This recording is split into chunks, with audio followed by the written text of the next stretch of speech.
problématique du coup. Ouais, c'est un peu problématique, mais clairement, il insiste sur le fait qu'il n'y a pas eu de décision. Il faut que ça durcisse un petit peu, donc je pense que ça va se calmer un peu, les tensions vont se calmer un petit peu. Mais attention, on est sur une fin de championnat quand même qui est assez stressante pour tous les pilotes. Et il pourrait y avoir quelques coups bas, comme vous l'avez dit tout à l'heure, et ça serait préjudiciable. Ah ben justement, écoutez, en conférence de presse, quelques échanges entre Toto Wolff et Christian Horner. C'était il y a 1 heure environ ici à Losail. It's clear that this is tough. It's the World Championship of the highest category in motor racing. And what started as Olympic boxing went to pro boxing and is now MMA. But that's okay. We are in the ring there, trying to do the best job possible. Elbows are allowed now because the rules say so. And gloves are off. And nothing else is to be expected. I think relationship and respect are two different things. I think that, you know, of course, there's Quelle respect for bande de langue de everything that bois ces Mercedes deux-là have aussi. done, everything that Lewis Hamilton has done. But I don't need to go to dinner with Toto. You know, I don't need to kiss his ass or anything like that. A few other team principals that might, but you know, from my perspective, it's a competition, and yeah, I think it's great that we're in this position, that we're fighting. You know, we're fighting for the World Championship, we're fighting for the Constructors' World Championship. And it's the first time in 7 years they've been challenged, so that intensifies it. And I think, you know, the sport is a big winner out of this. And I just hope that we have Le sport est le grand vainqueur de a ça. hard and fair fight between Ah, now and the depuis end que of the tu parles, season. tu m'étonnes. Bon, Christian quelques Horner. amabilités quand même, une sorte de combat de coq en conférence de presse entre Toto Wolff et Christian Horner. Julien Febvreau, Jacques Villeneuve, vous allez bien sûr commenter cette séance. Il faut bien faire la différence dans la décision de la FIA aujourd'hui. On ne revient pas sur la non-pénalité de Verstappen. On décide juste qu'il est trop tard pour revenir sur une décision des commissaires du Brésil.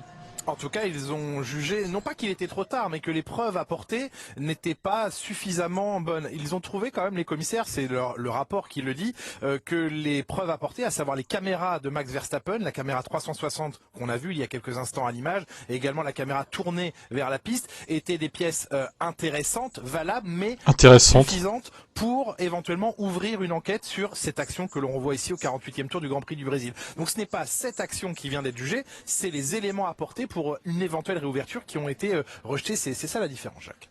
Oui, et puis heureusement, parce que sinon il y aurait 10 autres incidents durant le Grand Prix qui auraient dû être rejugés, et comme ça à chaque Grand Prix.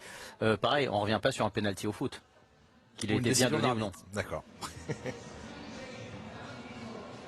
Non, c'est un peu facile ça. On va passer dans quelques instants à ce Grand Prix du Qatar, messieurs, mais on donne la parole quand même à Christian Horner aussi, sa réaction suite à la décision de la FIA il y a quelques minutes. I think it was the reaction that we expected, but yeah, you know, it's obviously wasted the stewards' time for a little bit, but you know, they came to the right conclusion. There seemed to be a high level of tension between the drivers, between the team principal in general. Is it good for Formula One, or is it a bit beyond some limits? You know, it's not a kids club, and you know, it's the most competitive sport. It's the biggest sport in the world, and there's the biggest prize, you know, that we're fighting for. So and we've worked very hard to get to this position. So of course, you know, we're going to do everything that we can, as Mercedes are, to try and pull this off. And believe me, if we do pull it off, it will be by far our biggest achievement. Do you agree that it will be a problem if it's a steward decision which decides the championship? Yeah, it'd be a great shame if that were to happen. I sincerely hope this championship is a fair fight over the next 3 races. And last thing, you've been leading for a long time, but are you... On and off. Yeah, but are you scared to lose in the end? You feel the pressure of... Look, anything can happen. You know, we've won 10 Grand Prix as a team. We're 11 points behind in the constructors, 14 ahead in the drivers, but it doesn't mean anything. You know, it's 3 races to go, 77 points available, or 78 points available. There's still everything to play for. Eh bien, retour à la compétition et le week-end ici au Qatar a bien commencé pour Max Verstappen alors que la nuit tombe et dans 13 minutes les pilotes vont prendre la piste. Il fait déjà nuit là-bas alors qu'il est que... C'est étonnant. Il est même pas 17h là-bas en fait. Premier tour de Formule 1 sur cette piste, 16 virages. Donc au final la course ça va être de nuit. Hein. Je pensais pas le si en fait. Comme ce matin, même si Red Bull a été le plus rapide, on s'attendait parce que la Red Bull une partie de nuit du on moins. va attendre bien entendu les qualifications. On sait que c'est en qualification que le moteur Mercedes nous révèle sa pleine puissance. Mais ce matin, la principale problématique était la poussière premièrement et aussi ces vibreurs. C'est pas un circuit que les pilotes connaissaient et on s'est aperçu en fait que ça a énormément cassé sur les ailerons avant. Beaucoup de problématiques donc à ce niveau-là. Pas mal de sorties aussi et pas mal d'excursions aux alentours parce que les pilotes ont découvert ce circuit. Ils avaient besoin de l'apprendre. Ils ont eu très peu de temps à passer au simulateur. Donc ce matin, clairement, c'était de la découverte pour tout le monde.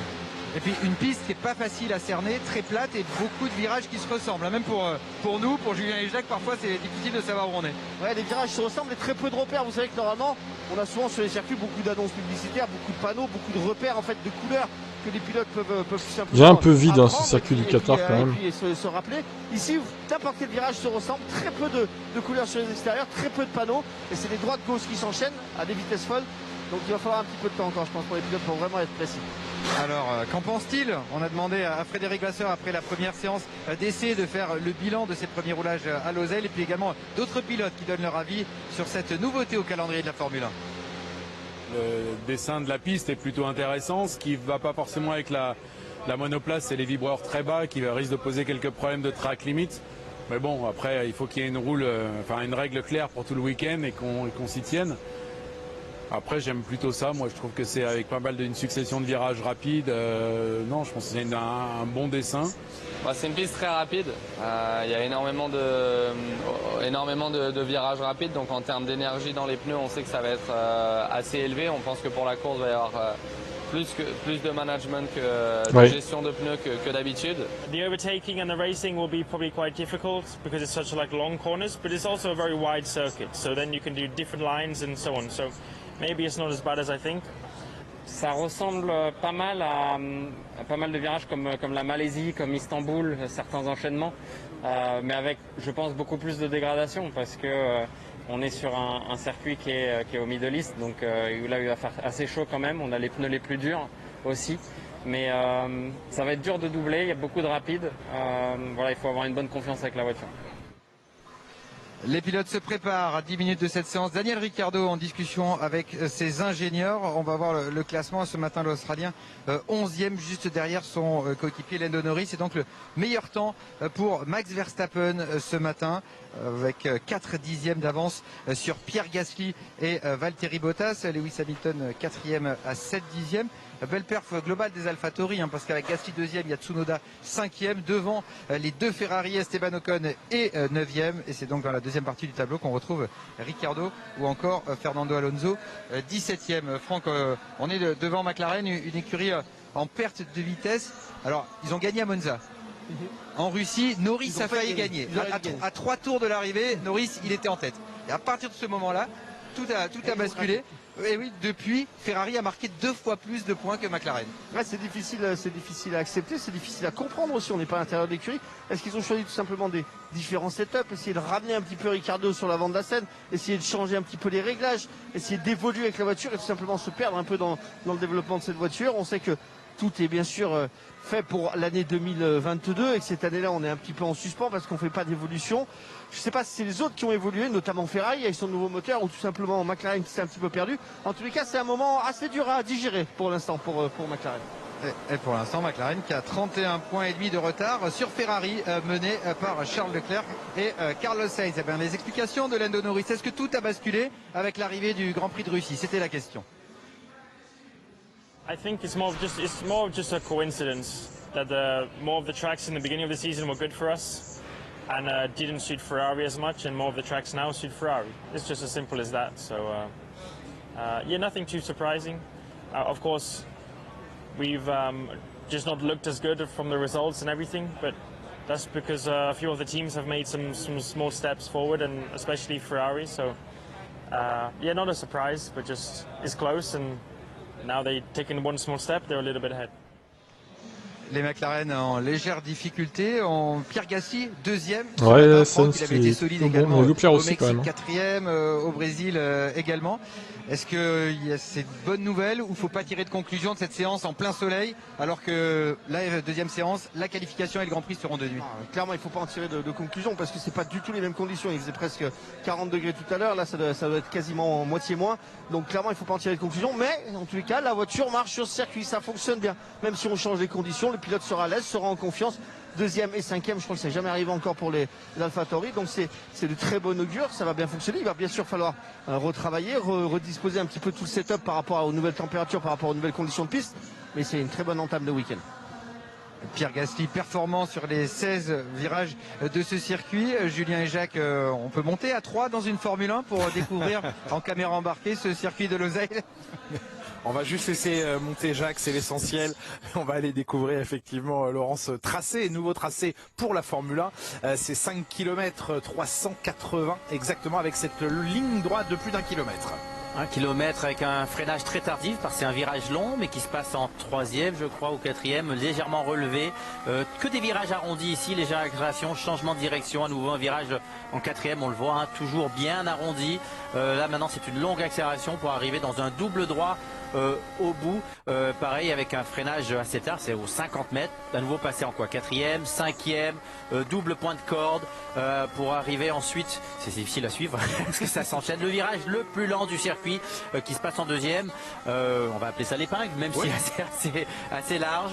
Maintenant c'est un virage où le point de corde est très tard, on l'a vu, le pilote va à la corde tardivement et ça tourne légèrement à gauche pour sauter sur les freins avant de changer de direction, la piste qui tombe aussi donc compliqué et replonger à gauche à nouveau. Attention, lorsque les pilotes sortent large ici, il y a tout de suite de l'herbe, on a vu des pilotes poser 2 roues dans l'herbe, une autre ligne droite où il y a un peu de vitesse, on rentre dans une partie intéressante, le premier virage à droite qui devrait se passer en foncette, un léger soulagement, peut-être pas en gomme neuve pour le deuxième et ça relâche légèrement pour le virage à gauche, à nouveau un soulagement, peut-être un rétrogradage pour le virage à gauche, pardon, et on arrive dans le dernier virage qui est à nouveau un virage assez long, freinage tardif, mais hyper important parce qu'il donne la vitesse sur cette longue ligne droite. Il y a du rythme sur ce circuit, les pilotes beaucoup de plaisir et Yuki Tsunoda qui monte dans son AlphaTauri, au moins il n'a pas un déficit d'expérience, hein. Comme tous les pilotes, il découvre ici en Formule 1 ce tracé. Tsunoda, c'est peut-être justement lui qui pourrait faire basculer la lutte pour la 5e place au classement constructeur, car pour l'instant on a l'impression que c'est un peu 2 Alpines contre Pierre Gasly seul, et justement on a demandé à Franzos, le patron de l'écurie AlphaTauri, quels pouvaient être les arguments de la petite écurie italienne face à l'écurie française. Yuki will be quicker. He showed this already. Yuki sera rapide. Possible. Ce sera pas comme le Brésil, je pense, c'est sûr. Hein. Il fait temps du difficile bon de faire travail, mieux. il continue d'apprendre. C'est un rookie. De faire aussi spectaculaire. Cela signifie qu'il faut lui laisser du temps. Pierre a toujours fait un très bon travail pour nous. C'est un des meilleurs pilotes de F1. Et j'espère que Pierre pourra rester devant les Alpines comme il l'a fait à Sao Paulo. Et s'il peut prendre plus de points, ce sera bien. Et j'espère que Yuki sera également dans le coup pour les points. Allez, une dernière information avant que les voitures prennent la piste, Franck, c'est l'annonce il y a quelques jours du départ d'Antonio Giovinazzi de l'écurie Alfa Romeo. C'est pas lui qui a choisi de partir. On a recruté le chinois Guan Yu Zhou, mais un petit mot sur Giovinazzi. Il va aller en formule électrique et puis surtout il espère garder un pied en Formule 1 en étant pilote de réserve de Ferrari. C'est rigolo, tous ceux qui partent de la Formule 1 pensent qu'ils vont y revenir. Il y a très peu de chances qu'ils y reviennent. Il y a souvent certains champions du monde qui arrivent. Je pense que pour Giovinazzi, ce sera les derniers Grands Prix qu'il va parcourir. Puis il va faire une belle carrière en Formule 1. On lui souhaite en tout cas. Ouais, la fin d'une petite époque chez Alfa Romeo, puisque et Raikkonen et Giovinazzi vont partir alors que ça fait 3 ans qu'ils formaient le duo de l'écurie de Frédéric Vasseur. Son remplaçant sera donc le chinois Guan Yu Zhou, 22 ans, actuel 2e du championnat de Formule 2, un bon pilote. L'avenir de chez AlphaTauri, c'est Tsunoda. On l'avait déjà vu cet été pour une séance d'essai au volant de l'Alpine. Ouais, clairement, c'est un bon pilote, c'est un pilote qui est habitué de la Formule 2, qui est en tête du championnat pour l'instant. Donc il est deuxième, hein, ben voilà. Mais surtout qui a 30 millions de dollars à amener pour l'écurie, et ça c'est forcément un gros avantage. Un Piastri, j'aurais bien vu un Piastri moi dans l'auto qui a gagné toutes les catégories, F4, Formule 3, Formule 2, mais lui il n'en possède que 3, donc forcément ça fait une grosse différence. Et l'argent, c'est la performance. Ouais, et puis c'est vrai que c'est un fantasme depuis presque 15-20 ans en Formule 1. Toutes les écuries rêvaient d'un pilote chinois. Ce sera donc le cas l'année prochaine avec Guan Yu Zhou chez Alfa Romeo. Les raisons de ce choix, de ce recrutement sont expliquées par le patron Frédéric Vasseur. La première motivation pour une équipe, c'est la performance du team. La performance du team, elle vient de plusieurs facteurs. La performance des pilotes, l'entente, la relation technique.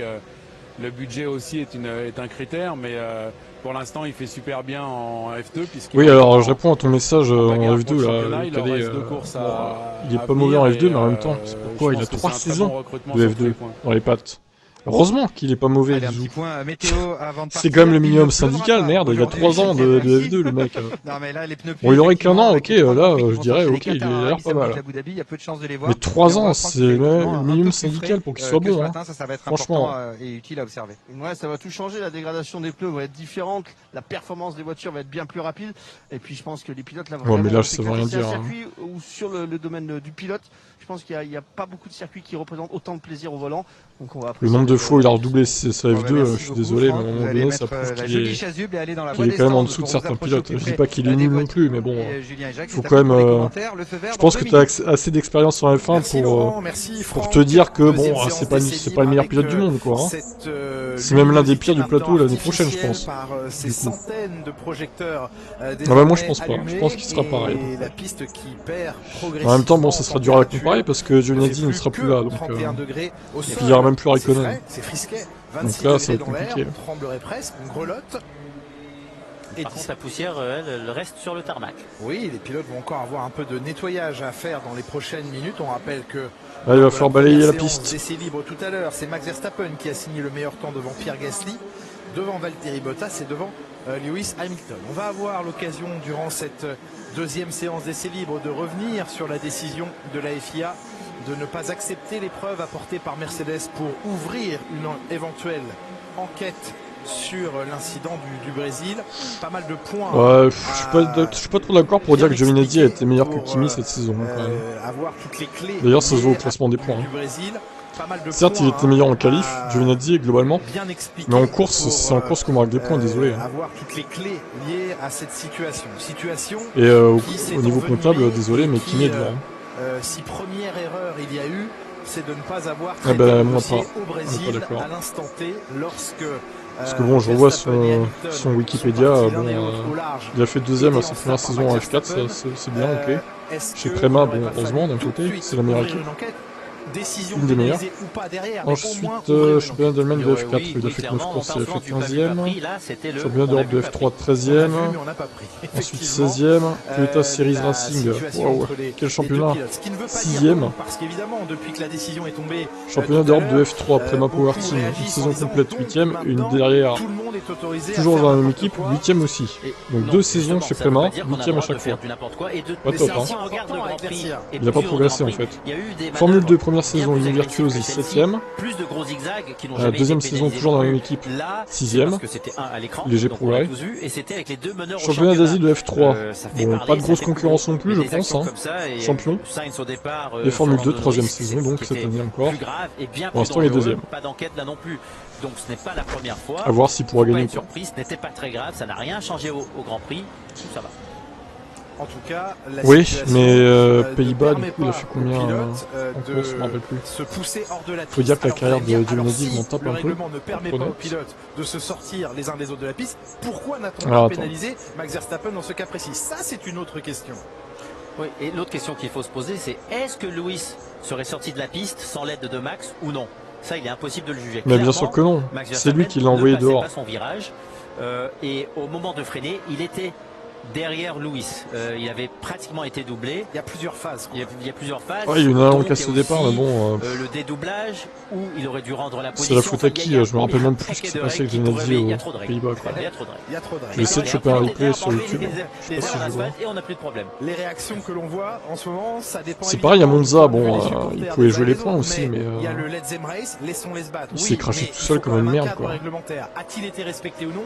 lors du Grand Prix du Brésil, ça c'est plus discutable. Faut-il pour autant ne plus mettre de règles maintenant? C'est ce que proposait Toto Wolff tout à l'heure. Là c'est quasiment la cage de MMA mais c'est pas possible non plus. Bah non, c'est pas possible. Hein. De toute façon, le pilote, un peu de sérieux. Le pilote à l'intérieur n'est pas resté sur la piste, donc il est fautif. Ça c'est vrai. C'est le simple raisonnement qu'il faudrait avoir. Fautif, mais n'a pas été pénalisé. Voilà.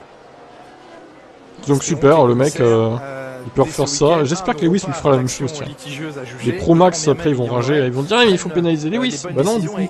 Dans l'intérêt du sport le plus non, il a le droit. Hein. On n'en reparle pas des semaines plus tard. La situation en tout cas est maintenant. Ah non, c'est pas la boxe les gars non plus. Hein. Faut pas se tromper de discipline. Laissons place au sport. C'est pas de la NASCAR non plus quoi. Dans les règles de l'art. Jusqu'à l'issue de ce championnat. On a vu rien qu'au moment c'est pas des voitures carénées. Dédoublé de Lewis Hamilton, la poussière trajectoire crée une poussière colossale. C'était pas sur Hamilton. Regardez-les au ralenti, alors c'est à l'entame d'un virage qui est assez rapide, à la sortie d'un autre virage très rapide. Ça va être très compliqué pour les pilotes et vu la poussière, la grille de départ sur la droite, deuxième, quatrième, sixième, ainsi de suite, sera très compliqué. Il faudra sans doute être placé côté. Oh oui, mais Stroll, c'est pareil, il est décevant cette saison, clairement. Du côté pair, c'est vrai. Je suis d'accord avec ça.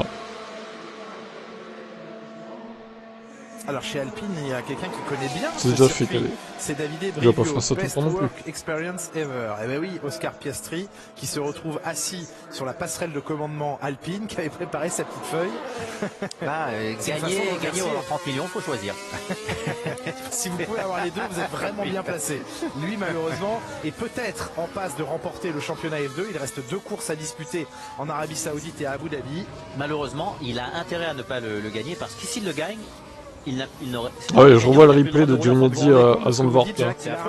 Oh, il percute l'Alpine. Déjà, ça c'est une règle de Formule 2 qui est hallucinante. Le vainqueur n'a plus le droit de participer au championnat. C'est de sa faute, hein, désolé. Alors, hallucinante, je ne sais pas, mais à un moment, il faut aussi que d'autres puissent rentrer. On reproche des fois à des pilotes de garder trop longtemps leur position dans une compétition, Jacques.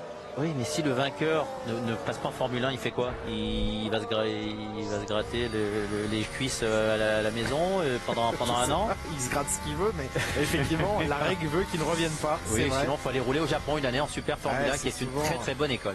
Ouais, les deux Mercedes qui se sont un petit peu surprises l'une l'autre et Bottas qui... Ouais, j'ai essayé de me mettre hors de la trajectoire pour Valtteri, mais il a été un peu surpris. Valtteri s'est loupé aussi. Oui, absolument. Toujours est-il ah bah oui, hein. Encore en liste, en même temps, les polémiques, ça va être bien les vues. Même si mathématiquement, les faveurs sont à Oscar Piastri. Je pense qu'il va quand même tenter de le remporter, ce championnat. Je remercie Hamilton et Verstappen et la FIA aussi. Il n'a pas de plan pour l'année prochaine. Il fait quoi? Ma foi. C'est compliqué, il n'y a que 20 places en Formule 1, on le sait à l'heure actuelle. Il y en aura peut-être bientôt 22 si une nouvelle continuez comme ça, les gars. Peut-être que Porsche, par exemple. C'est marrant. Porsche. Avec un nouveau châssis, la totale, quoi, une nouvelle écurie entière. C'est en tout cas à l'étude dans le clan Porsche. Il y a eu beaucoup de rumeurs. Volkswagen, Audi, Porsche. Oui, voilà, il y a eu beaucoup de rumeurs ces derniers temps autour d'Audi qui, selon certaines rumeurs, rachèterait McLaren. McLaren a démenti par un communiqué en disant nous ne sommes pas à vendre, mais sans dire nous ne sommes pas à vendre définitivement. Il laisse un peu la porte entrouverte. En tout cas, la rumeur voulait qu'Audi rachète l'écurie McLaren. Et puis de toute façon, Audi, Volkswagen, Porsche, ça serait le même moteur mais badgé différemment. Probablement, en tout cas c'est le même groupe automobile, Volkswagen. Ils vont pas dessiner de moteurs différents tout de même. Allez savoir. Non, je pense pas effectivement. Mais comme vous dites, Jack, il pourrait être badgé différemment.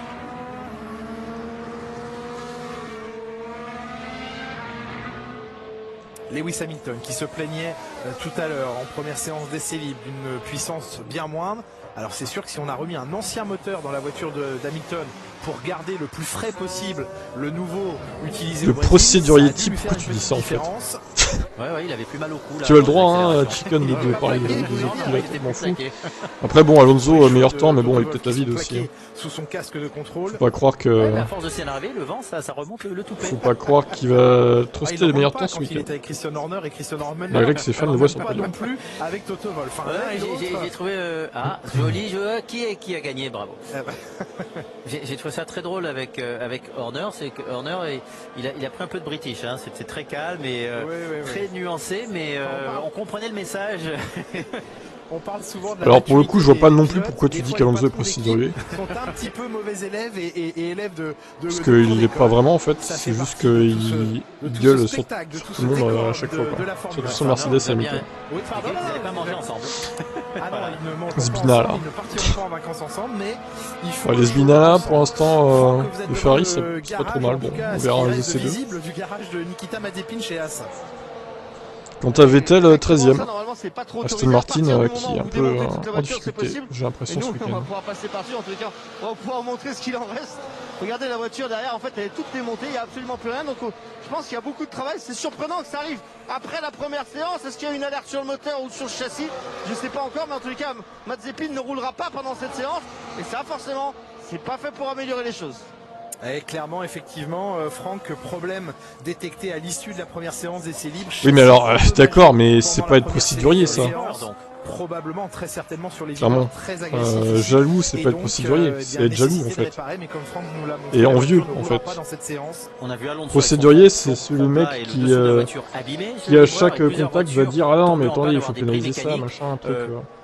Alonso il est pas vraiment comme ça pour le coup. Pris par des vibreurs. Donc attention, il y a une vraie limite là à ne pas dépasser. La direction de course qui a d'ailleurs rappelé. Putain, mais il fait déjà nuit sur ce circuit en fait. Il est 17h là-bas, il fait déjà nuit. Donc clairement on aura une course de nuit, je pensais pas ça, mais en fait si. Ils vont finir par poncer incroyable. le fond plat chez Red Bull, tellement elle est plaquée au sol et tellement il dégage d'étincelles. Alors les étincelles ce sont des patins en tungstène. Ouais, Aston Martin sont là, métal qui est sous l'avant de la voiture, mais c'est triste, hein. On aimerait bien qu'ils soient devant, mais chez Red Bull, ce n'est que ils arrivent pas cette oui, saison. l'avant qui bouge. Le monoplace, c'est le milieu et l'arrière de la voiture. Et les voitures qui ont l'arrière qui cogne, eh bien, ce sont celles qui ont des problèmes mécaniques sur les boîtes de vitesse, sur l'hydraulique et autres. Il a pas réclamé des sanctions. Les boîtes de vitesse Non. et les moteurs n'aiment Contre absolument qui pas être secoués de la sorte sur Semble les pas, hein. vibreurs. Les vertèbres non plus. Les vertèbres non plus, bien sûr. Tsunoda, record de deuxième secteur en 28-2. Surtout qu'il allait pas réclamer une sanction contre Max, puisqu'il est lui-même pour Max en fait. Donc il allait dans le sens de Max et de Red Bull en fait. Il a même dit qu'il s'attendait à ce qu'il n'y ait pas de sanction pour lui. Gomme médium Mais par bon. rapport à gomme tendre. Mais à Tsunoda devant, là ça y est, très beau tour. Mais comme ce matin, Verstappen, c'est dans le dernier secteur qu'il fait la différence. Il tient mieux sa gomme avant, dans les derniers virages rapides. Yuki premier, oh là là. Une partie du peloton chaussé de gomme médium pour les 7 premiers pilotes en piste pour l'instant. Tous sont équipés de gomme médium à partir de Leclerc. Pour ce qui est de Leclerc, Norris et Gasly, c'est de la gomme dure. Pareil pour Carlos Sainz. Pour Yuki World Champion. Kimi Raikkonen et Nicolas Latifi en gomme dure également. C'est sûr. Et ça marche mieux pour Alonso là, à 4 dixièmes seulement. En gomme médium ce matin, en gomme rouge, gomme tendre. Il avait évident, il va gagner le il y avait championnat. énormément de sous-virages. C'est la nouvelle superstar de la F1. Non, c'est fou. Hamilton a un peu moins d'une demi-seconde. 4e temps pour lui. Tsunoda, Verstappen. Original classement. Et ensuite les Mercedes de Bottas et d'Hamilton. Voilà, tous les virages, Hamilton. Il est où mon moteur? Il est où mon moteur? Il l'aura demain. Il l'aura demain, son moteur du Brésil. S'il ne l'a pas déjà, s'il sera monté demain, mais ça semble logique. La logique voudrait qu'on l'économise au maximum. Toto Wolff disait au début du week-end, le moteur que l'on a mis à Lewis Hamilton au Grand Prix du Brésil devrait tenir jusqu'à la fin de la saison. Sous-entendu, on n'utilisera pas encore un nouveau moteur d'ici la fin de la saison. Mais un moteur qui n'a que 4 Grands Prix à faire et que le patron dise il devrait tenir, donc il y a peut-être un petit doute, c'est que c'est un moteur qui a été modifié ou poussé dans ses limites. En tout cas, c'est un moteur qui a été modifié pour raison de fiabilité. Ça, c'est admis, c'est connu. C'est facile de dire fiabilité qui permet de plus tirer la puissance. Oui, bien sûr, la fiabilité amène de la performance. Mais sachez que ce qui n'est pas facile, c'est d'imposer ces changements à la FIA parce que ça doit être validé par les autres motoristes présents en Formule 1. Donc il a fallu que Honda dise oui au changement pour fiabilité demandé par Mercedes. Il a fallu que Renault dise oui également. Il a fallu que Ferrari dise oui pour que Mercedes ait le droit d'effectuer ces changements pour raison de fiabilité. Mais là où on est d'accord, Jacques, c'est que la fiabilité peut ramener de la performance. Elle ramène de la performance, elle permet de taper dans la puissance. Par contre, vous pensez qu'il est possible d'en passer un petit peu en douce change des trucs dans un moteur?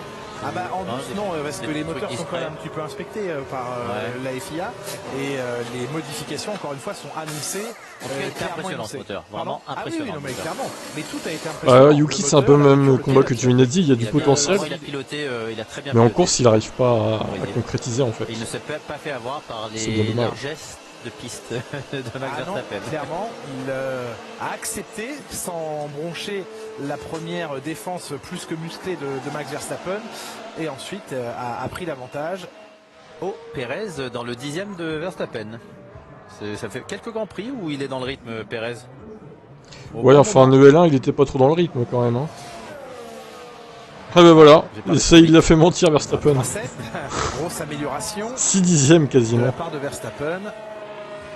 Ah, mais Pérez est un peu en décalage sur Verstappen. Ouais, je crois que c'est toi Villeneuve qui est en décalage.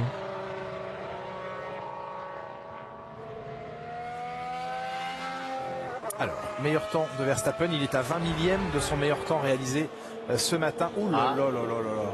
Ah bah on va en entendre parler de ça.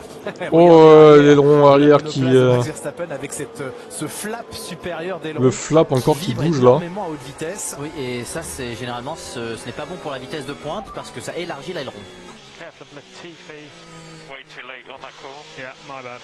Ouais, Norris qui était DRS illégal pour moi que je demande disqualification du tour. L'ingénieur qui bah oui. C'est de ma faute, désolé. Pareil. On revoit l'action depuis la caméra de Latifi, gêné. Il y avait même problème au Brésil d'ailleurs. Latifi, je sais pas ce que la McLaren faisait là, on l'a fait virage. Alors, ce flap d'aileron arrière. Edinman, regardez ça. C'est normal ça? Hein, c'est normal les pro Red Bull là. Regardez ça. Pourquoi ça fait ça? Ça fait bonjour. Le flap. Bah Toto envoie un mail là. Je vais t'envoyer un mail. On envoie une pièce jointe, une vidéo. Hein. Une vidéo YouTube. Hein. Allez hop, t'envoies mon live Toto au pire. Dans l'apprécier. Parce que le fait qu'il fasse un peu plus frais, ça emmène. Mais il avait le même problème au Brésil déjà, Verstappen. C'est bizarre. La voiture de Ocon qui roule avec des durs et Fernando qui roule avec des médiums. Les pneus ont l'air plutôt propres encore sur la voiture d'Esteban Ocon. Pas trop de grainis. On va inspecter encore ça un petit peu sur l'avant s'il découvre. Ça fait perdre de la vitesse, bon, ça j'en suis. C'est Villeneuve qui le dit après, peut-être. Si ça faisait perdre de la vitesse, tu penses pas qu'ils auraient résolu le problème déjà? Ça me paraît étonnant quand même. Bah je sais pas, ouais, c'est bizarre. Merci Franck. Avec donc Bottas en piste en 27-2, record de premier secteur. Tu réjouis pas trop vite, Eliman. Bon c'est que les essais. Hein. Ça va jouer avec le meilleur chrono là. Moi je commencerai à me réjouir pour les qualifs déjà. Et encore, on a vu qu'au Mexique ça voulait rien dire non plus les qualifs. Donc, attention quand même. Une 23-6 pour Lewis Hamilton. Les Mercedes donc prennent pour la première fois l'avantage ce week-end en gomme médium, hein, comme Verstappen et Tsunoda.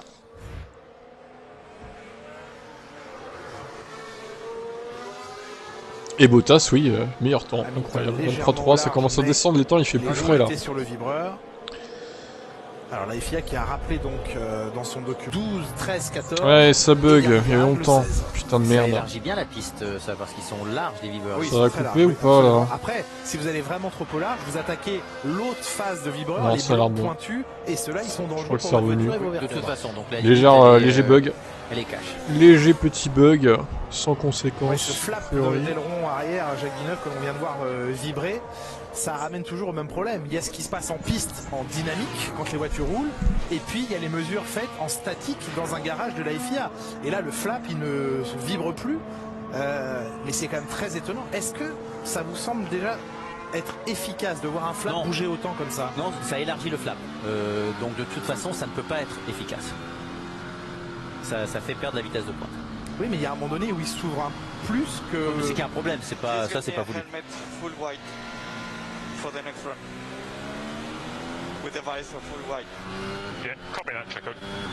Pérez, il n'a pas la bonne visière, ouais. Là, elle est pas blanche, sa visière. Bah, c'est pour ça que je m'étonne, parce qu'elle est déjà transparente, cette visière.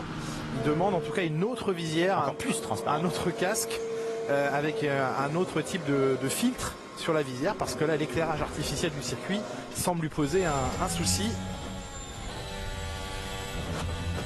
Aïe. On l'a entendu, hein, le scrunch en dessous des fesses du pilote. Le scrunch, il était bien là. Ouais.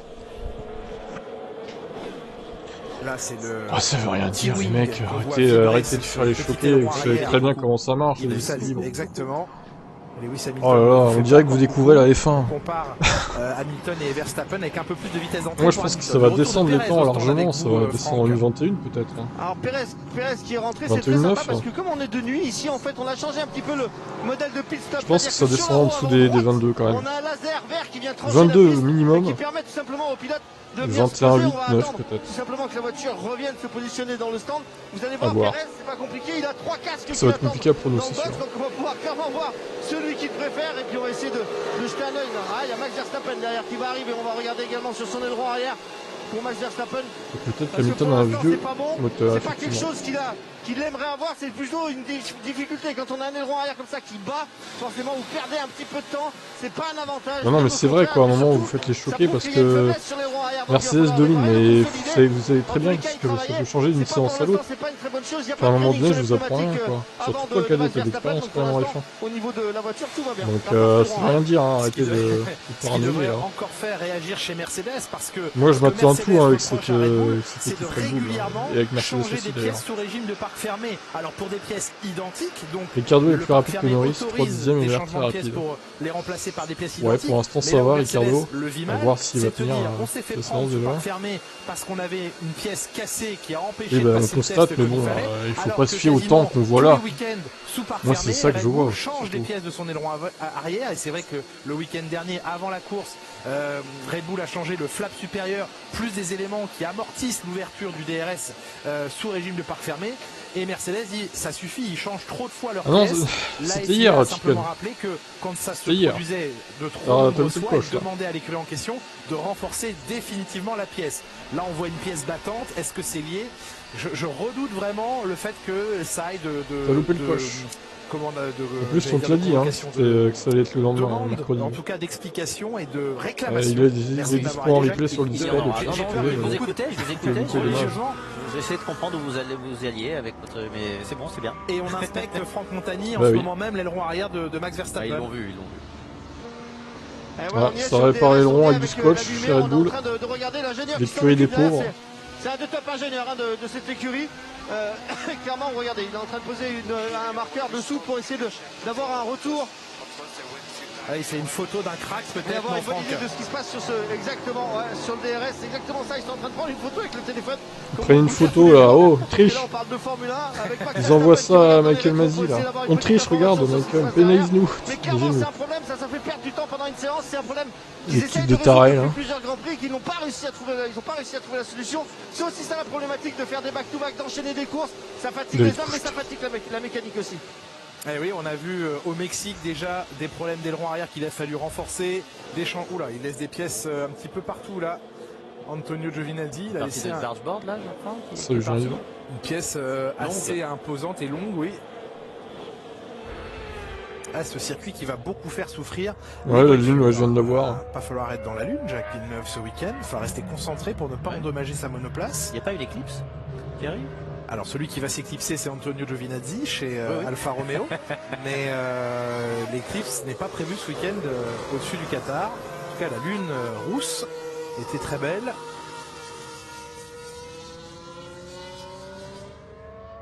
Alors ce week-end est le 150e Grand Prix depuis la dernière pole position. Quand les Williams étaient très vite en ligne droite. Et c'était également une première ligne. Felipe Massa, Valtteri Bottas, Grand Prix d'Autriche 2014. La dernière pole position. Williams, c'est la dernière première ligne. Williams, c'était il y a 150 Grands Prix de cela. Changement de casque, vous l'avez vu tout à l'heure pour Pérez. Et maintenant pour Max Verstappen. Changement de casque également pour le Néerlandais. Des versions de visière. Changement de casque pour Verstappen. Un tout petit peu bleuté si on en croit cette image. Oui, tu étais là tout à l'heure. En tout cas, et oui, Max s'en sera effectivement. Légèrement plus fumé, plus teinté. Effectivement. On a vu Hamilton descendre de sa voiture également et rejoindre le fond du garage il y a quelques minutes. Putain, alors ça, je prends un screen. Alors là, tu fais une vidéo, hein, par contre, vous pouvez, hein, parce que sinon c'est trop facile, quoi. Sa voiture qui embarque des capteurs. Là, je fais un screen, hein, je le garde sous la main, celui-là. Derrière sa main, vers l'avant de la voiture. Il a ramassé beaucoup de gravier. Celui-là. t'as intérêt dans ta promesse.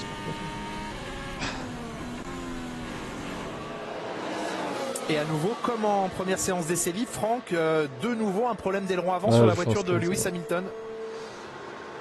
Ah oui, là c'est problématique parce que vous voyez, regardez de l'autre côté en fait ce petit capteur qui est là, c'est le capteur de température et ça, un pilote de Formule 1 aujourd'hui ne peut pas conduire sans ces capteurs.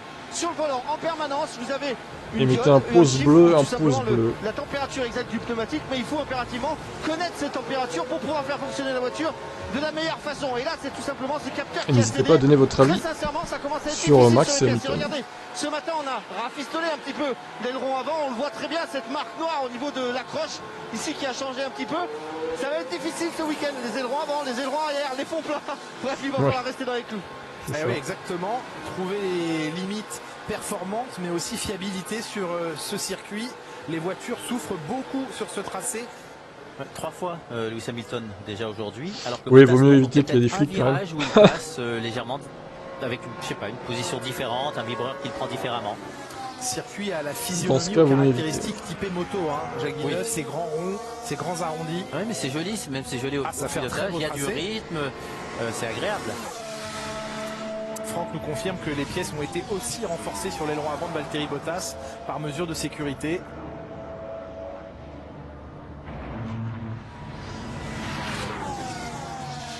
Objectif 10 000 pouces bleus. Il améliore tous ces secteurs, Ocon, ça devrait le faire rentrer dans le top 10. Ouais, voiture qui semble stable sur ces images. Et le Français qui prend la 5e place, top 5 pour Esteban Ocon en 24-0. Mais les pilotes mettent comme rouge maintenant. Non, c'est la première solution la bonne, AUT. Alpine, quelqu'un qui connaît bien ce circuit, c'est Davide Brivio, l'un des responsables du team qui, dans sa position de directeur sportif, apporte son expérience du MotoGP. Donc il connaît bien les garages et le muret. Bien sûr, il n'a pas roulé sur la piste, mais il y a passé pas mal de temps. Il est souvent venu ici dans le cadre de ses ex-activités MotoGP.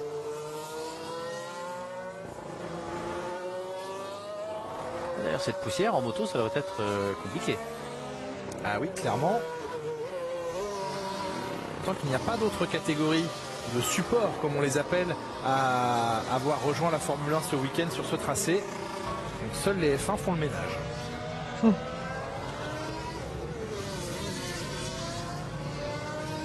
Franck, on est dans une situation où les écuries de pointe, d'habitude, non, c'est tu les petites peux équipes pas, qui ont un pistol attends. chez Mercedes Mademoiselle et chez Red Bull aussi, pardon. On peut pas parce qu'il y a le droit d'auteur. C'est vraiment problématique parce qu'on est pile poil dans la séance qu'il faut pas louper. C'est la séance dans laquelle il faut travailler parce que c'est la seule séance qui correspond à la qualif et à la course. Enfin, moi j'ai déjà une voiture électrique déjà, donc j'en ai testé plusieurs déjà sur ma chaîne. Elle se situe aussi de l'autre côté du stand parce que Pérez est touché également par le même phénomène. Regardez les mécaniciens qui sont en train de démonter le DRS. Tout ça, c'est du temps de passer au stand et le temps qu'on passe au stand, et bien tout simplement, on le perd sur la piste, on le perd sur le développement, on le perd sur la compréhension du circuit. Eh oui, c'est le point crucial, Franck, vous l'avez rappelé, c'est l'heure à laquelle se déroule cette séance. Non, ce sont les conditions nocturnes que les pilotes vont retrouver et en qualif et en course dimanche. Donc c'est la séance d'essai libre la plus importante du week-end, cette FP2. De toute façon, n'est-ce pas, Jacques? Tout à fait. Oui. Merci. Oui, mais c'est compliqué, il doit travailler le tour chrono et les longs relais. Et tout ça en 1 heure. Donc ça ne laisse pas beaucoup de temps. Et en plus, la piste va évoluer demain. Elle sera plus gommée, moins poussiéreuse. Non, peut-être pas moins poussiéreuse, elle va se repoussiérer cette nuit. Mais plus gommée.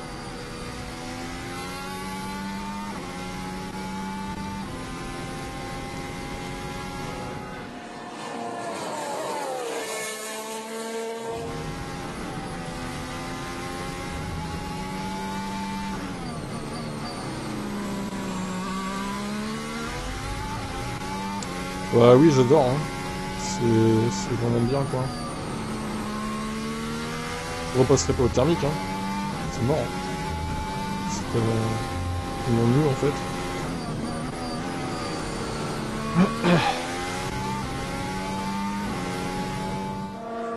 Quelques enchaînements qui se passent à fond. Le pilote ne lève même pas le pied. 27-2 et les rapides virages 12 et 13 passeront à fond, c'est certain maintenant. Pas le 14. Peut-être pas le 14. Une élection entre Max Hamilton, oh là là. des pilotes qui flottent pratiquement déjà dans le virage. Ouais. Le vice-président ou Hamilton président du coup.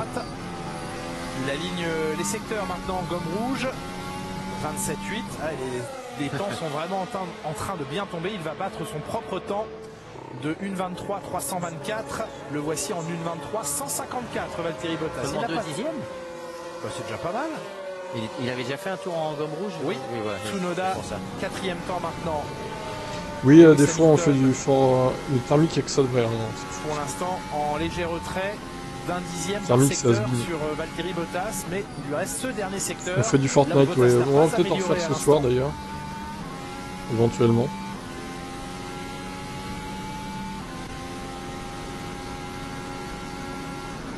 Et 28-2 pour Hamilton qui n'améliore pas. Qui améliore son chrono mais qui n'améliore pas la marque de Valtteri Bottas. On fait pas mal de Rocket League aussi, c'est là qui sont intéressants. 4 dixièmes du meilleur temps de Bottas et toujours ce travail dans je le mets Red les vidéos sur la chaîne là aussi en replay, si il y en a qui veulent voir. Éventuellement. Pensez-vous qu'il répare avant tout pour des problèmes de performance ou pour ne pas prendre le risque d'être attaqué? Les deux, parce que de toute façon, là il serait attaqué, il y a des problèmes de performance, ça pourrait casser l'aileron et possiblement, il était sorti au large, donc le tour de toute façon ne compterait pas. Celui de Bottas, celui qui vient les 2 dixièmes plus rapides, ça ne fonctionne pas. Et en plus, il y aurait peut-être un risque que le flap ne se referme pas. Ouais, doué, bon, on s'améliore. Oui, c'est déjà arrivé. Vous savez que là où on a vu Bottas, il me semble que c'est dans le virage 9. Et le virage 9 pour Pierre Gasly, qui a failli perdre le contrôle. Et même le bac à gravier. Bottas, Tsunoda a seulement 5 dixièmes de Bottas. Et pour l'instant, virage 8, ouais, c'est vrai. non, sortie du 9, je pense, dans la descente. Et pour l'instant, il n'est pas sur la liste des virages des virages surveillés par la FIA. Mais là, à un moment donné, ça devient tellement flagrant qu'il va falloir le rajouter. Je pense que d'ici demain, il va être rajouté sur la liste.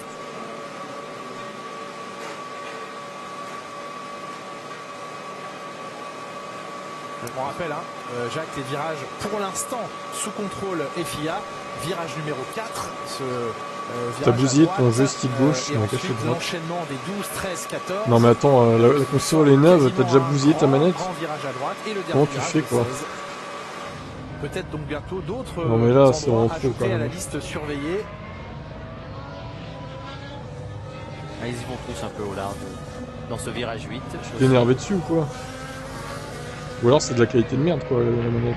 Leclerc qui se disait prêt à réadapter son pilotage et son niveau entre guillemets d'agressivité en piste. London là au fond au Qatar. Qatar. La décision des commissaires à la suite de l'incident Hamilton-Verstappen. En même temps ils sont en forme un peu partout j'ai envie de dire. Brésil, dans la mesure où là il n'y a pas eu d'enquête ouverte pour cet incident. Va-t-il considérer que maintenant il faut défendre plus fortement? Non, les commissaires changent, en tout cas le commissaire pilote change à chaque Grand Prix. Les deux pilotes Ferrari étaient vraiment très agressifs l'un envers l'autre déjà. C'était déjà au-delà de la limite.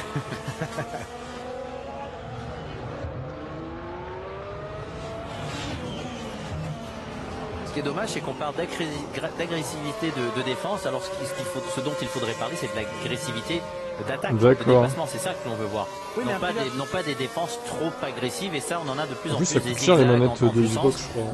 Enfin, un peu comme la PS4 ou la PS5 d'ailleurs. Est-ce que vous pensez, Jacques, que désormais des c'est pilotes 45, 15, 50 euros, à l'extérieur vont réfléchir à 2 fois ou ne plus le tenter en se disant bon, on va peut-être l'écarter hors piste et il ne se passera rien au niveau pénalité? S'il s'écarte seul hors piste, non, là il y aura une pénalité. Alors, virage 7, c'était le virage 7. Ah, le temps de Bottas a été effacé parce qu'il est allé au large.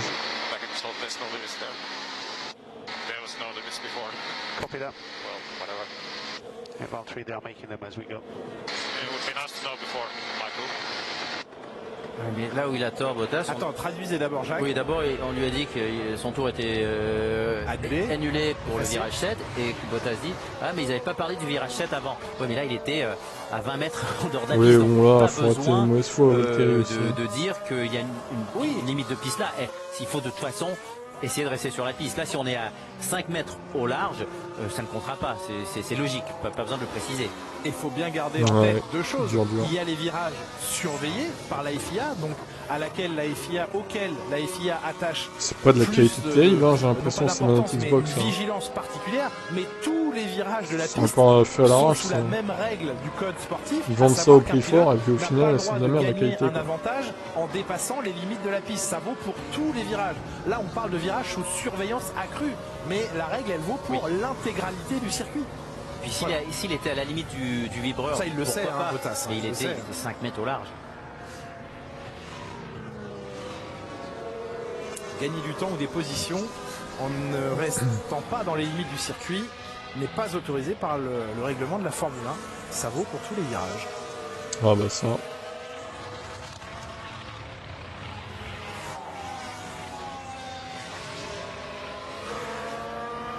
Et il ne reste déjà plus que 28 minutes dans cette séance. Le cap de la mi-séance franchi.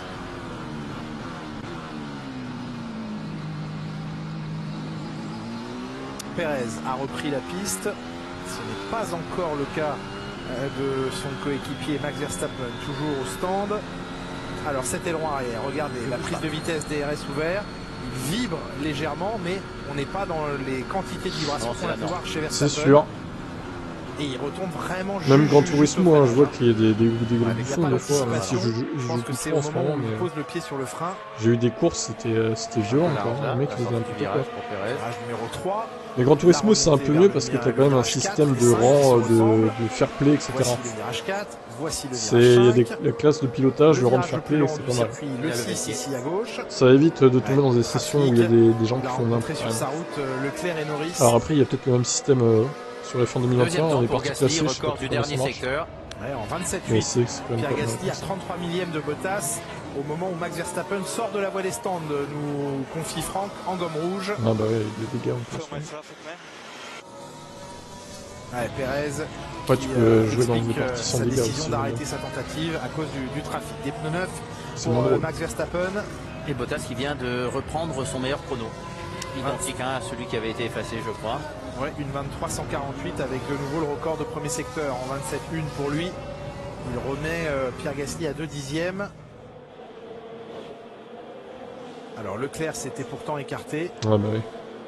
Par contre, oui, derrière, Pérez a été un peu gêné. Non mais Pérez, ça vibre encore. C'est pas la même image, ça c'est c'était pas ce qu'on a vu, c'était avant, ouais. Oh là là là là là. C'était donc Ce flap sur la Red Bull. Regardez ça. C'est fou.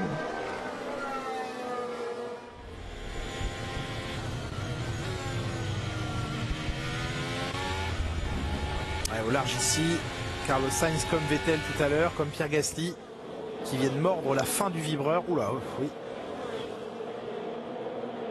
Il a dû lever le pied légèrement. Dès que les pilotes vont sur le vibreur, Ils vont pas encore nous faire une pole, Valtteri quand même, le roi des pôles. Et ils reviennent. Ils ont du mal à revenir sur la piste. Pourquoi j'ai mis des LED bizarres? Bah, je peux faire plus stylé. Max Verstappen, il a changé de casque, chaussé des pneus neufs. On a pour se démarquer un peu du reste. Effectué quelques mesures sur l'aileron arrière. Voyons si ça porte ses fruits. Regardez le regard. Regardez le regard, c'est pas mal ça, Julien. Observez le regard de Max Verstappen projeté de virage en virage, qui va chercher le plus loin possible, justement des yeux, ses prochains mouvements, ses prochaines directions, prise de trajectoire. Et c'est parti donc pour un tour lancé. Vous voyez encore les pouces rouges sur le live là? Parce que normalement YouTube les a enlevés donc. Un petit peu, mais beaucoup moins que tout à l'heure. Vitesse de pointe. Peut-être que c'est pas le cas pour tout le monde encore. Pas incroyable hein, la vitesse de pointe. Non, il a 8 km/h de moins que son coéquipier. Ouais. Donc le DRS il semblait se refermer légèrement. Donc non, là ça n'a pas bien fonctionné. Alors voyons dans quelle mesure ça peut affecter la performance chronométrique de Max Verstappen. On va rentrer dans la section. Toujours là, toujours présent. Allez debout. Pour lui. Ah oui, on voit encore le pouce rouge. Premier secteur à la sortie de ce virage numéro 5. C'est un 27 je mets un pouce bleu pour Max Verstappen dans le premier secteur. C'est déjà très loin de Bottas. Au moins un dixième de perdu facile avec le DRS qui ne s'ouvre pas complètement. Après le reste du tour de toute façon ça ne change pas grand chose vu qu'il n'y a pas de DRS. C'est la seule zone de DRS mais elle est longue. C'est peut-être quelqu'un qui tout simplement croyait voir les images de la séance et qui le DRS avant la ligne de départ. Ah ils la mettent assez tôt à la sortie du virage 16. Et il est sorti là aussi du virage 10-11. Donc il n'y a plus de live du tout en fait. Le DRS qui s'active exactement 200 mètres après la sortie du virage numéro 16. Donc il y a 800 mètres de ligne droite passée avec le DRS ouvert. C'est long pour l'instant, c'est derrière Gasly, derrière Hamilton. Alors le dernier Pas très secteur. rapide, effectivement. Je vous montre les extraits. Les moments forts, on va dire.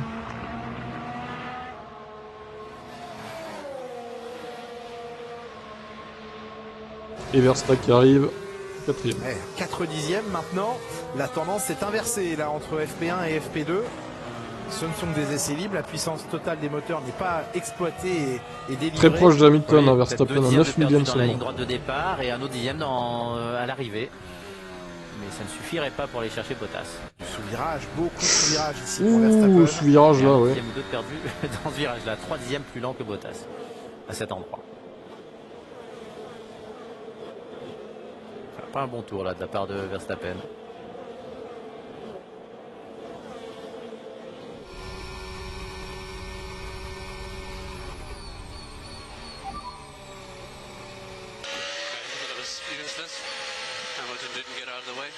Ah. Ouais, Vettel Pas qui sympa. c'était inutile. Hamilton ne s'est pas écarté. Hamilton de la a gêné trajectoire. Vettel. Oui, non. Pénalité C'était pour le écarté pilote En anglais. zone de freinage et là c'est à Tardivement, ces vitesses-là c'est trop tard. Tardivement. Ah bah Vettel il a eu la totale. Après Verstappen, après Hamilton il a eu Perez. Ah bah décidément. Quel moment on veut. Oui, On c'est doit compliqué dire ça. à ces vitesses. Incroyable. C'est très compliqué à ces vitesses. Perez qui s'est rangé, mais pareil. Je m'en c'était un fous peu hein, tard. qu'ils mettent des pouces rouges, ça référence Ah, il aussi la tend la vidéo. main. Donc, Ah, faut Vettel, plaisir. sorry. Sorry bro. Ah oui, il a dit ça. Oui, oui. Disculpe. Et C'est le gros, rire. vous dites comment? Hermano. Disculpe hermano. Ouais, ça marche. Pardonne. Perdone hermano. Ah, on progresse en langue sur la F1. Ah oui, oui. Vous maîtrisez d'autres Surtout, langues c'est très utile, que l'espagnol et le... Le québécois. Ah, vous avez le québécois, vous aussi, c'est vrai. Vous direz comment est-ce que vous vous excuseriez d'avoir gêné quelqu'un en québécois? Excuse-moi, tu vois. Jamais il a plusieurs comptes, je pense. Je me demande même s'il est pas déjà revenu sur Bon, TBF1. eh ben, on garde, c'est très bien. Alain Prost qui est là. Ah, c'est vraiment qu'on le voyait pas. Nous Garage souvenons notre Alpine, identité, évidemment. ouais, content de revoir Alain Prost. Il y avait un Ben là qui Il y a même, vous avez se son rapprochait un initiale peu sur le du discours. Mais il poste plus trop, donc je sais Il a pas. le A. C'est peut-être Le A pas de le cas. Alain, il n'y a qu'un Alain. C'est lui, c'est Alain Prost.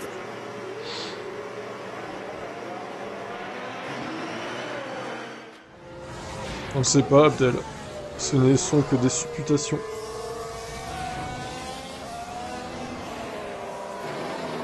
On peut pas voir les IP en plus, donc on peut pas voir. D'un côté, c'est normal hein, qu'on puisse pas voir les IP, mais bon. Verstappen On peut pas repassé savoir au qui stand, poste mais très quelle vite IP, libéré par si ses c'est la même personne, etc. mécaniciens. Procédure ou pas, non, il n'y aura pas de procédure de départ pour lui. Non, c'est trop glissant. Dommage qu'il n'ait pas autorisé les pilotes à aller faire des procédures sur la grille. Ça Pour aurait nettoyer. aidé un peu à nettoyer le côté droit de la piste. Là, ça va vraiment être très très poussiéreux. Au moment du départ dimanche, il faudra être là à l'extinction des feux à 15h, heure française. Il sera 17h au Qatar. La grille dès 13h45. Tout ça sur Canal+, sur MyCanal en direct également avec le mode expert. Tu sais, il- que 17h40 là-bas, il fait déjà nuit noire. C'est pire que chez nous, c'est vraiment horrible.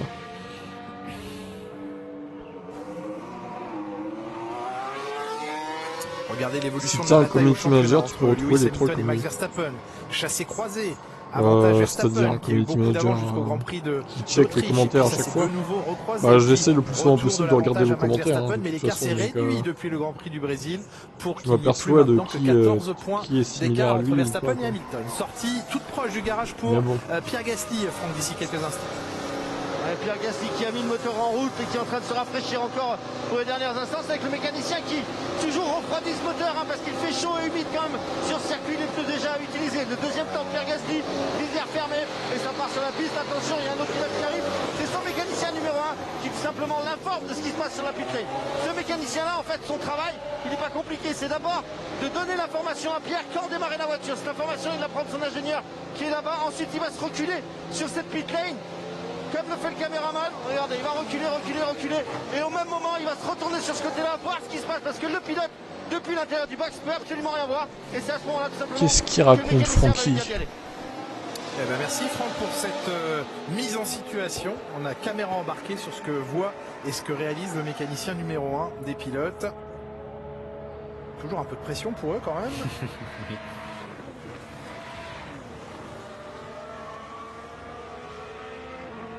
Tu vas goûter. Verstappen qui a repris Bon, la de piste. Quelques changements parce que Il y a un streamer c'était pas foot satisfaisant qui- le tour qu'il a effectué. Ah bah putain. Fort, hein.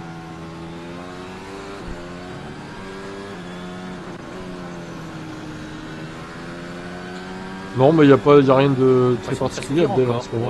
Pour Verstappen. Et c'est pas un pilote qui aime le sous-virage. Faut surveiller. Drapeau jaune, secteur Drapeau jaune, 3. drapeau vert. C'était pas grand chose. Un 360 peut-être. Salut Omar. Lance Stroll peut-être qui aurait connu un souci, je sais pas. En tout cas, c'était bref.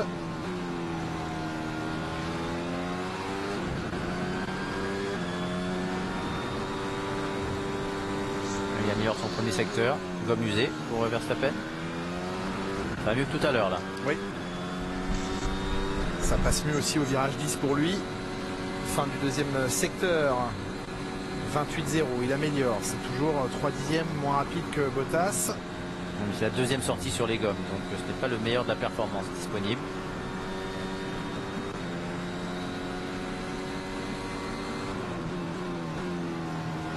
Et vous voyez son temps en temps réel en haut à droite de son volant. Pour l'instant négatif, ça veut dire qu'il améliore, mais de très peu son temps précédent. 3 centièmes, c'est rien. Ouais, 422 millième de retard contre 431 millième de retard avant cela. Donc effectivement, déjà l'information c'est que sur l'écran, l'information est très précise. Il a gagné un dixième, ouais, à peine. Même pas, ouais, moins que ça, 2 centièmes. Verstappen est passé devant Hamilton pour ce qui est de l'écart. Ouais. Et l'aileron arrière qui en position ouverte bouge un petit peu moins. Donc là, il y a encore du travail sur le système DRS on mesure la taille des vis. Complexe. Ça travaille encore sur le DRS de Verstappen. Hein. Assez On complexe. pourra le mettre à la poubelle. Sans passer. Ouais. Oui, ou les Ah non, c'est pilotes, Pérez là pour le coup. à nouveau.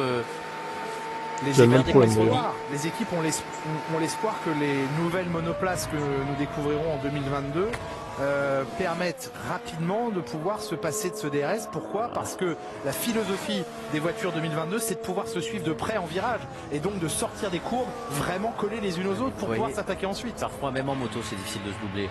Donc, un peu moins qu'en F1. Hein. Oui, donc le problème va perdurer. Ça ne sera jamais aussi facile que maintenant. Bien avec sûr. le DRS de toute façon, et les gommes vont tout le temps surchauffer. Donc j'ai du mal à imaginer un retour à l'arrière.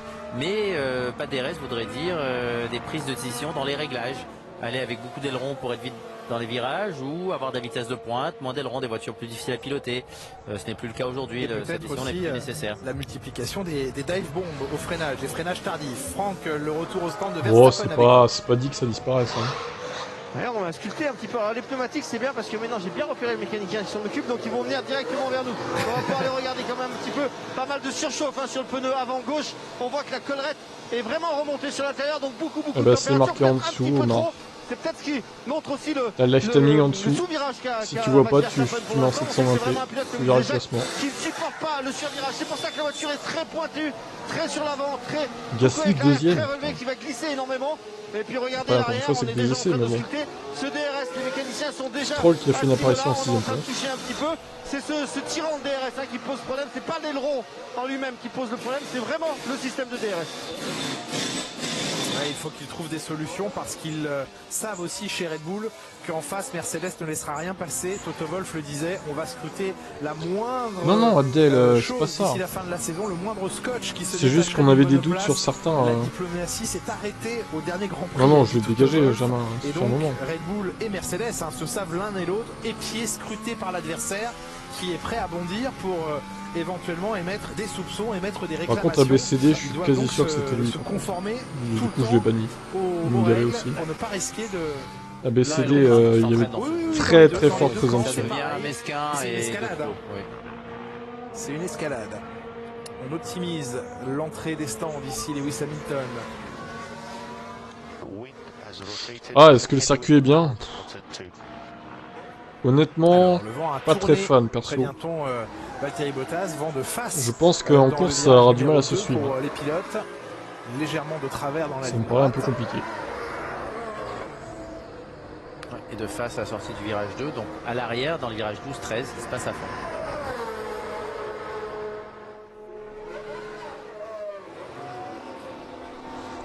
Nettoyage et petite chauffe des gommes pour Hamilton. Il s'est mis à côté de Norris. Chez Red Bull, on est en train de faire le plein de la gourde de Max Verstappen. Son ravitaillement en eau, on le sait désormais, est installé dans le nez de la voiture. Oui, parce que ce n'est pas du lest, selon la réglementation, la gourde. Ils peuvent la mettre où ils veulent. On a vu sur la grille de départ dimanche dernier Ouais, voilà, c'est même comme chez Ferrari, la réserve d'eau était placée sous le baquet du pilote. On essaye évidemment de mettre ce poids le plus bas possible, même si c'est un poids qui évolue en cours de Grand Prix. C'est pour ça que là on le met dans le nez. Oui. Vu qu'il y a plus d'essence en début de Grand Prix, on met la gourde dans le nez. Après le pilote est obligé de boire pour équilibrer le poids de la monoplace. Très bien. C'est lui qui récupère. Mais j'ai pas soif, c'est pas grave. Bois. 1,5 litre maximum autorisé par la réglementation. Mais les pilotes embarquent moins que cela, hein, Jacques. On est mais 1,5 litre, vous savez, dans le nez, lorsqu'ils prennent 5G. Ah, c'est 1,5 kg qui se balade. Ouais. Enfin, qui se balade, c'est vraiment, mais c'est un poids supplémentaire. Oui, ça fait beaucoup.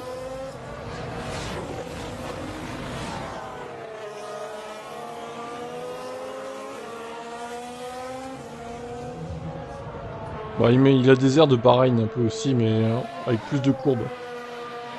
Rapide. Pierre Gasly, aussi à l'aise de jour comme de nuit. Multi B9, diff position 9 now, please. We see something we don't like. Ah, quelque chose qui ne plaît pas à l'ingénieur et aux ingénieurs. Sur le différentiel, donc on lui a expliqué quel bouton changer, quel réglage effectuer.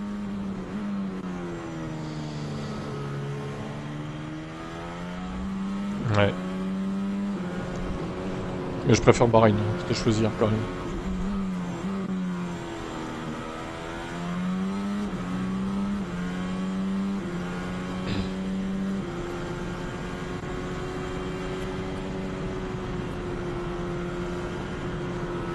Un petit peu de soulagement. Course, oui. Ouais, normal. Hein. Pneus durs, de l'essence. Qualif, c'est sûr, ce sera à fond. Là, il faut qu'il regarde aussi la température des gommes, qu'il les préserve, donc il mieux alléger légèrement. Soulager un tout petit peu l'accélérateur.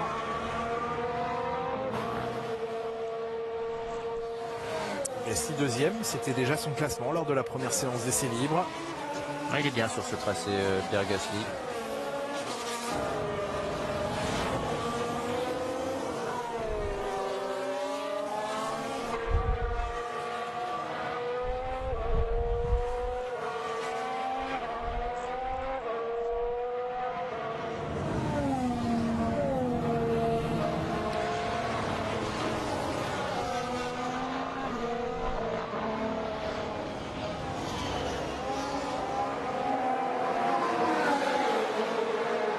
Dernier, Lewis Hamilton s'est imposé en partant 10e sur la grille. Savez-vous, Jacques Villeneuve, sur les 1053 Grands Prix disputés dans l'histoire de la Formule 1 depuis 1950, 1053 Grands Prix, c'est donc le 1054e ce week-end. Combien de fois un pilote s'est imposé en partant 10e sur la grille? Une fois. Après, ça dépend de ton budget. G29 est le moins cher des trois, je pense. Fois en 1053 Grands Prix qu'un pilote s'imposait en partant de la 10e place. Et savez-vous qui était précédemment le 10e à s'être imposé depuis cette place sur la grille? La dernière fois qu'un pilote s'est imposé en Grand Prix depuis la 10e place sur la grille? Lewis Hamilton. Non, c'était pas Lewis Hamilton avant cela. C'est moderne? Historique. Ah, c'est très moderne. Nico Rosberg. Non, encore plus moderne. Verstappen. J'ai dit que c'était historique. C'était historique? Historique. Ocon. Et l'année dernière, Gasly. Pierre Gasly, le dernier à s'être imposé en Grand Prix depuis la 10e place sur la grille, avant Hamilton au Brésil le week-end dernier. C'était Pierre Gasly l'année dernière à Monza. Vous m'avez donné beaucoup de chance. Ouais, bah ouais, oui, un peu trop d'ailleurs, je suis un peu trop gentil avec vous. Moins de 10 minutes dans cette session. Lando Norris, qui pour l'instant est le mieux placé des pilotes McLaren, au 5e rang. Les Ferrari plus discrètes dans cette session, qui ont toutes les deux entamé cette deuxième séance d'essai libre en gomme dure. Ce qu'avait également fait d'ailleurs Lando Norris.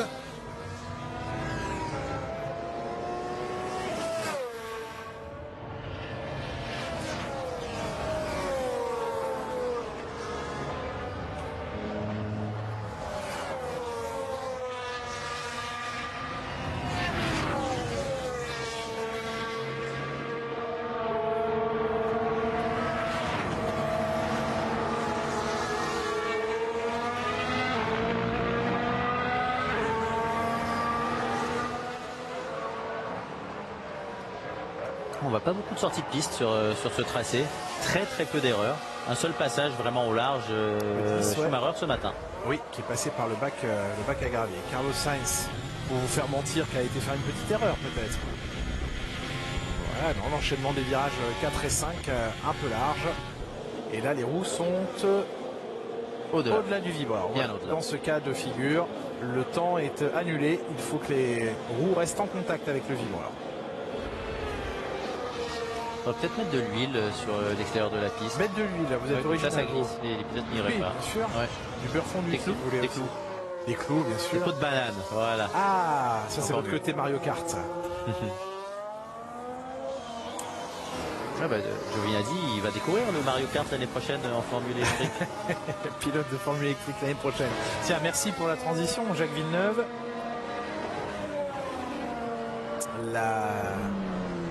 Le line-up de pilotes, le duo de pilotes Alfa Romeo l'an prochain, totalement renouvelé donc, puisque Kimi Räikkönen, vous le savez, dans 3 Grands Prix maintenant, prendra sa retraite de la Formule 1, remplacé par Valtteri Bottas. On connaît désormais le nouveau coéquipier de Valtteri Bottas, ce sera le jeune pilote chinois Guan Yu Zhou, qui remplace donc l'Italien Antonio Giovinazzi. Belle image embarquée là dans l'habitacle et le cockpit de Lewis Hamilton. Là aussi les yeux qui ne... il cligne pas. il ne cligne pas. Et on voit quand même la force de l'éclairage sur les visières. Ouais. Le duo de... Oui, pardon. Lorsqu'une visière est légèrement sale ou qu'il y a des reflets, c'est pire sous les éclairages qu'en journée. Le nouveau duo de pilotes totalement renouvelé chez Alfa Romeo. Eh bien, Frédéric Vasseur, le patron de l'écurie, vous en parle. Vous renouvelez complètement votre duo de pilotes après 3 ans de stabilité. Vous allez être la seule équipe à avoir un nouveau duo. Est-ce que ça veut dire aussi un nouveau départ ou est-ce que ça génère quelques De toute façon, problématiques? ça va être un nouveau départ pour tout le monde. Là, je pense que 2022, avec le changement de pneus, le changement de réglementation, pour nous même une grosse évolution moteur. Enfin, je pense qu'on va repartir tous d'une feuille blanche. Et je pense que le timing est bon aussi pour changer les pilotes. Enfin, il ne faut pas avoir peur de ça. Ce qui est certain, c'est qu'avec le peu de tests de jours d'essai qu'on a avant la saison, c'est crucial d'avoir quelqu'un d'expérience. Mais avec Valtteri, je pense qu'on est servi. L'expérience de Valtteri Bottas au service d'Alfa Romeo et Charles Leclerc, bien qui s'est fait surprendre, qui est allé au large et qui n'a pas pu rectifier la trajectoire à temps dans l'AstroTurf, la pelouse synthétique. Et petite erreur pour Hamilton. Ça, il y a les pilotes qui commencent à faire des erreurs. Sur des gommes usées, et c'est en version course, pas en version gomme neuve attaque, c'est en version course. Et ben, on a vu ce que ça donnait lorsqu'on mettait un peu d'herbe sur le bord de la piste avec Leclerc. En course, très pénalisant. Ah oui, clairement. Le refroidissement qui s'est beaucoup réduit. On voit l'espace capomoteur vers les sorties d'échappement beaucoup plus resserré autour du moteur, du turbo, de la boîte de vitesse que lors des précédents Grands Prix qui étaient en altitude. Très en altitude pour Mexico, 2200 mètres. Un peu moins, mais à 800 mètres d'altitude tout de même au Brésil. Et là, bien, on est revenu au niveau de la mer. Et vous voyez comme l'arrière de la voiture est fermé pour ce qui est des parties capomoteur.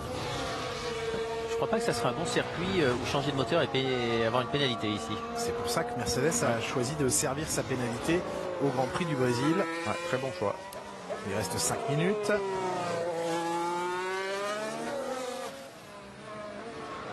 Alors, le petit synthé au bas de l'écran qui nous dit que 5 des 14 points d'avance de Max Verstappen sur Hamilton viennent des courses sprint cette saison. 7 points inscrits par Max Verstappen, 2 à Lewis Hamilton. Il y aura 6 événements au format course sprint l'année prochaine sur un calendrier de 23 Grands Prix. Et il y aura une petite évolution sur le format Oui, il y a beaucoup d'éléments qui sont en discussion et qui doivent être votés, notamment l'attribution de la pole position qui pourrait l'année prochaine revenir au vainqueur de la Q3 et non au vainqueur de la qualification. Ça semblerait logique, ça après-midi, absolument. Une éventuelle attribution plus importante de points en qualification sprint que l'actuel barème qui octroie 3 points au vainqueur, 2 points au second et 1 point au troisième. Plus de pilotes pourraient être récompensés lors de cette qualification sprint. Voilà, pas mal de points encore à l'étude pour améliorer le format. J'ai lu aussi qu'il voulait avoir un championnat de course sprint. Ça serait dommage. Avoir 2 champions du monde à la fin de l'année, ça serait serait dommage. Ouais. Je vais en vouloir un petit peu fin. Lando Norris lui proposait de remplacer la séance d'essai libre du samedi matin sur les week-ends de format sprint, puisqu'il y a parc fermé par une séance de qualification sur un tour lancé. Chaque pilote s'élançant à tour de rôle pour déterminer la grille de. Ouais, ah, de moi les dons, oh, vole pas mes abonnés, toi. Donc il faut la grille déjà le vendredi soir. Bon, ce changement ça se du termine samedi dans 3 minutes. Change un peu le samedi, mais il est principalement, il améliore le vendredi. Vous prenez la qualification du vendredi soir pour déterminer la grille de la qualification sprint, mais l'exercice sur un tour le samedi matin, vous ferez la grille du Grand Prix dimanche. Ça sert quoi alors la course sprint? Ça devient une vraie course à points et non plus une qualification. Exactement. C'est ça que la Formule 1 voulait éviter. Vous voulez que le Grand Prix reste le Grand Prix, donc d'avoir une autre course. Je vous rappelle aussi, Jacques, que beaucoup d'instances souhaitaient éviter les grilles inversées. Alors on n'y est pas, mais oui, heureusement, sauf que si on écoute les propos par exemple d'un Mattia Binotto, le patron de Ferrari, qui nous dit après ce qu'on a vu au Brésil et la remontée d'Hamilton, eh bien je trouve que les courses, c'est lui qui le dit, je sais pas moi, mais lui dit, je trouve que les courses à grille inversée seraient intéressantes. Donc ce qui était absolument proscrit il y a encore quelques temps en F1, parce que ça dénature les propres génétiques de la F1, certains commencent à dire une grille inversée ce serait bien. Eh bien alors il faut donner des points du 20e au premier en qualification, et là on peut faire une grille inversée parce qu'il y a intérêt à être rapide dans la course de qualification, sinon ça ne rime à rien. Tout ça en tout cas est à l'étude et devra être approuvé par le Conseil mondial avant d'entériner définitivement le règlement du championnat 2022, même s'il est quand même bien connu maintenant, il reste encore à affiner quelques détails. It has to be one part of the circuit completely empty, no? Because I have cars again in front. Alonso, qui non sans humour dit il doit rester des zones d'ombre sur la piste. En tout cas, il était encore gêné par le trafic. Il doit y avoir des endroits du circuit où il n'y a personne parce que j'ai que des voitures devant moi encore. Donc, si vous voulez dire à son équipe, pourquoi vous me lâchez quand il y a un paquet de voitures devant moi. Le rythme dans cette séance avantage Bottas face à Verstappen. On parle là des rythmes sur des plus longs relais, mais ah ouais, bon, en gros tu vas courir quoi qu'il arrive, quoi. Après 9 tours couverts. Ça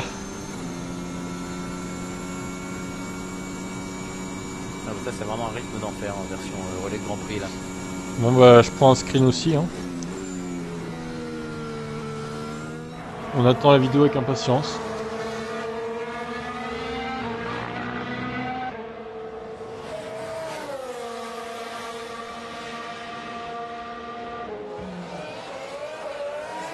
Le dernier tour. La séance d'essai libre à vivre à 11h40 sur Canal Plus Sport, et puis la séance de qualification sur Canal Plus dès 14h45. Dimanche, ce sera intégralement sur Canal Plus que vous vivrez la grille dès 13h45. Le Grand Prix à partir de 14h55. Départ de ce 20e Grand Prix de la saison à 15h.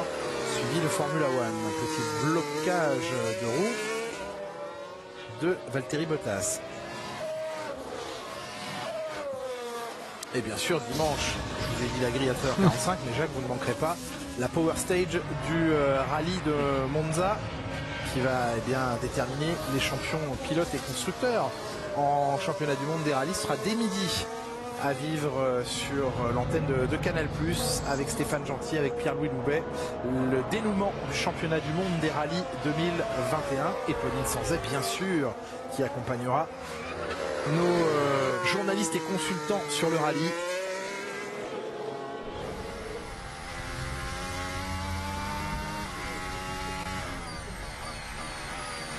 Huitième titre peut-être à venir en championnat du monde des rallyes pour Sébastien Ogier, avant de se retirer, de prendre sa retraite du monde des rallyes, et avec l'envie, Sébastien Ogier semble-t-il de se confronter à l'exercice du Mans et de l'endurance. Un autre type de pilotage. Oui, il a fait des tests, il a participé à des tests au volant de la Toyota qui se sont, semble-t-il, extrêmement bien passés. C'est en tout cas ce que Sébastien Buemi nous confiait dans un live Twitch sur la chaîne. Là, il va y avoir un problème, je pense. Jour de cela. Il va te retrouver au goulag assez vite. Ça, c'est le propre des pilotes de rallye, mais qui a vite trouvé ses marques au volant de la Toyota d'endurance, l'hypercar. Pas tous les pilotes de rallye réussissent à bien rouler sur l'asphalte proprement. À moins d'une seconde des temps des pilotes officiels. C'est pas mal pour une première au volant. C'est très bien. Très très bien. Parce que des forces G supérieures à ce qu'il a en rallye. Ah clairement oui, c'est pas la même chose. Un pilotage plus précis. Pas de coup de volant en tout cas, hein. Pas frein à main. Et pas de 4 roues motrices pour se sortir du pétrin. Ah, avec les systèmes de récupération d'énergie, etc. Elles sont pas en 4 roues motrices à un moment donné, les hypercars, Martin? C'est pas le même système que les voitures de rallye. Ce ne sont pas les mêmes autos, on est bien d'accord. La fin de cette séance ici au Qatar avec le meilleur temps réalisé par Valtteri Bottas. Mercedes a repris ah bah tu arrives sur la fin, Roland. Cette fin de journée, sur ce début de soirée qatari. Ouais, normalement on va streamer ce soir.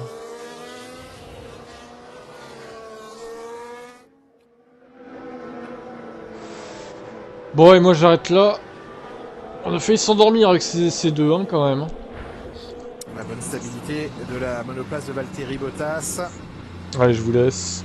Et à bientôt pour un autre stream. Et le moteur coupé maintenant de Max Verstappen. 3e temps de cette session qui achève sa journée à 3/10e et demi de la Mercedes.